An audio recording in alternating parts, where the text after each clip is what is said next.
সেবা টিউটোরিয়াল চ্যানেলে আপনার সকল স্বাগতম। সো দেখেন বন্ধুরা, এটা তোমাদের জেনারেল সায়েন্সের পেপার আছে ক্লাস 10, এটা ফার্স্ট ইউনিট টেস্ট 2025-এর আছে। তো তোমাদের জেনারেল সায়েন্স এক্সাম যদি বাকি আছে তোমাদের স্কুলে, তখন তোমরা দেখে নিবে, ঠিক আছে। এটা কাছাড় ডিস্ট্রিক্টের একটা স্কুলের প্রশ্ন আছে। তো তোমরা আমার সঙ্গে কাইন্ডলি কোশ্চেনগুলো শেয়ার করবে আমার হোয়াটসঅ্যাপ নাম্বারে। আর এখন দেখো না, কোশ্চেনগুলো আমি এমসিকিউগুলো ডিসকাস করে দিব, বাকিগুলো প্রশ্ন তোমরা দেখে নেবে।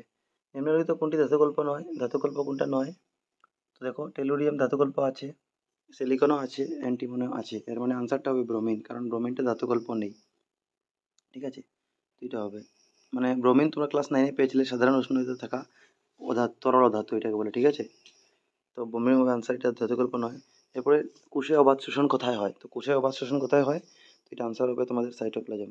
আর সবাধ শোষণ বললে মাইটোকন্ড্রিয়া হবে, এটা মনে রাখবে। এরপর দেখো 3 নম্বর, এটা আলোকের প্রতিফলন প্রতিসরণ চ্যাপ্টার। এগুলোকীয় আয়না এবং একটি পাতলা গোলকীয় লেন্স উভয়ের ফোকাস দৈর্ঘ্য -15 সেন্টিমিটার। আয়না এবং লেন্স সম্ভবত। তো একটা গোলকীয় আয়না বলেছে, স্ফেরিক্যাল মিরর, আর একটা পাতলা গোলকীয়, একটা থিন গোলকীয় লেন্স, স্ফেরিক্যাল লেন্স, উভয়ের ফোকাস দৈর্ঘ্য -15। দেখো মাইনাস যদি ফোকাস মানে এফ যেটা আছে, এটা দেওয়া আছে -15, তো -15 হবে। তো এটা লেন্স আর আয়না দুটোটাতে আছে। তো আমরা জানি যখন আমরা অবতল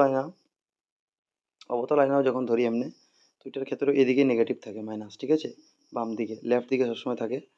তো এখানে এটা কি হবে? উভয় অবতল, এটা আনসার হবে উভয় অবতল, ঠিক আছে। এরপর দেখো, হাইড্রোজেনকে প্রথম বর্গ ছাড়া কোন বর্গে রাখা হয়? তো আনসারটা হবে 17 নম্বর বর্গে। 17 নম্বর বর্গে রাখা হয় হাইড্রোজেনকে। নিম্নোক্ত কোনটি প্রোটিন পাচনে সাহায্য করে?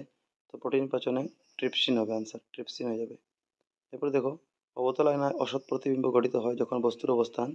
তো অসৎ প্রতিবিম্ব একটা কেসে হয় যখন বস্তুর অবস্থান এই যে পি মানে মেরু আর ফোকাসের এফ এর মধ্যে হয় তখন, ঠিক আছে। তো পি এবং মেরু ও ফোকাসের মধ্যে অপশন বিটা তোমাদের কারেক্ট হয়ে যাবে এটা।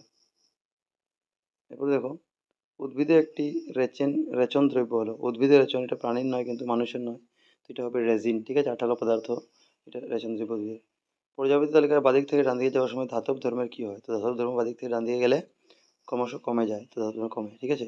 কিন্তু এটা যদি প্রজাপতি তালিকার বাদিক থেকে ডান দিকে না বলে উপর থেকে নিচে বলতে হতো, বাড়তো, এটা মনে রাখবে। উপর থেকে নিচে গেলে ধাতব ধর্ম বাড়ে, আর বাম দিকটা ডান দিকে গেলে পড়ে যায় কমে। লালায় থাকা উৎসেচক, লালায় থাকা উৎসেচকটা কী হবে? স্যালাইভারি অ্যামাইলেজ, বা খালি অ্যামাইলেজ হলে কারেক্ট হতো। তারপর দেখো, অভিধান, অভিধান মানে ডিকশনারি। অভিধানে ছোটো ছোটো অক্ষর পড়ার জন্য, ডিকশনারি ছোটো অক্ষর পড়ার জন্য নিজের কোন লেন্সটি উপযুক্ত মনে করো? তো দেখো, লেন্সের মধ্যে হয়তো উত্তল না হয়তো অবতল একটা। এখন দেখো, লেন্স কেন আমরা মানুষ চশমা কেন পড়ে, লেন্স কেন পড়ে? যাতে অক্ষরটা ভালোভাবে বড় বড় করে দেখা যায়, ম্যাগনিফাই করা যায়, ঠিক আছে, বড় করে। তো বড় মানে এটা কোন লেন্স হবে? তো এটা উত্তল লেন্স হবে। তো এখানে যেটা অবতল লেন্স, এই অপশনগুলো তোমরা কাটা গেল এমনি, ঠিক আছে। তো উত্তল লেন্স মানে ছোটো জিনিসকে, ছোটো ছোটো রেখা অক্ষরগুলোকে বড় করে দেখাবে। এখন দুইটা অপশন তোমার সিলেক্ট করতে হবে, না হয়তো এ না হয়তো সি, কোনটা হবে? তো দেখো, যত তোমার সেন্টিমিটার ফোকাসটা কম থাকবে না, অত তুমি বড় করে দেখবে জিনিসটা। এর জন্য অপশন নাম্বার এখানে যেটা তোমার কারেক্ট হবে, অপশন নাম্বার সিটা হয়ে যাবে। অপশন নাম্বার সিটা কারেক্ট হবে, 5 সেন্টিমিটার ফোকাসের বৈশিষ্ট্য উত্তর লেন্স, ঠিক আছে। এরপর দেখো, এগুলো প্রশ্ন আছে, ডাইরেক্ট তুমি শিখে নিবে। 10 মার্ক, 1 মার্ক করে 10টা আছে। আধুনিক প্রজাপতির সূত্র কি? লসিকা কি? ক্ষমতা, ডায়োপ্টারের সংখ্যা লিখো। সৌরচলিত কোন লেন্স ব্যবহার করা হয়? তো সৌরচলিত অবতল লেন্স ব্যবহার করে, তুমি জানো, ঠিক আছে। এটা স্নাইকোলাইসিস, এটা গ্লাইকোলাইসিস হবে। ব্যাপন প্রক্রিয়া কি? প্রজাপতির বাদিক থেকে ডান দিকে পারমাণবিক ব্যাসার্ধে কি হয়? তো পারমাণবিক ব্যাসার্ধ বৃদ্ধি পায়। ডোবার্নের ট্রায়াড বা ত্রয়ী কি? ঠিক আছে।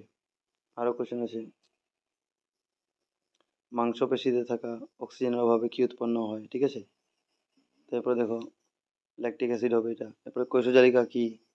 অবতল আয়না বস্তুর অবস্থান ভাঁজ কেন্দ্র ফোকাস বিন্দুর মধ্যে দেখে রশ্মি চিত্র অঙ্কন করো। রক্তের দ্বিচর কাকে বলে? নিউটনের অষ্টক সূত্র কি? সীমাবদ্ধতা। এটিপি কি? সম্পূর্ণ নাম অ্যাডিনোসাইন ট্রাইফসফেট, তুমি ক্লাস 9-এও পেয়েছিলে, ঠিক আছে। এরপরে এটিপি কোথায় উৎপন্ন হয়? মাইটোকন্ড্রিয়ায়। একটি কাচখণ্ডের সাহায্যে আলোকের প্রতিসরণ বিশ্লেষণ করো। মানবদেহের শ্বসনদায়ক পদার্থ কোনটি? এটা হিমোগ্লোবিন হবে। এরপরে এর কাজ মানে হিমোগ্লোবিনের কাজই বলেছে ইনডাইরেক্টলি। মেন্ডেলের প্রজাতি তালিকার সাফল্য, কীভাবে সফল হয়েছে এটা বলবে। পুনার প্রজাপতি তালিকা একা বরণ এবং একা অ্যালুমিনিয়াম মৌলবসিত কোনটি আবিষ্কৃত হয়েছিল? এরপর 10 সেন্টিমিটার ফোকাস দুইটা অঙ্ক আছে তোমাদের, ঠিক আছে। প্রতিসরাঙ্ক কি? শূন্য আলোকের বেগ কত? শূন্য আলোকের বেগ হচ্ছে 3 × 10⁸ মিটার পার সেকেন্ড, ঠিক আছে।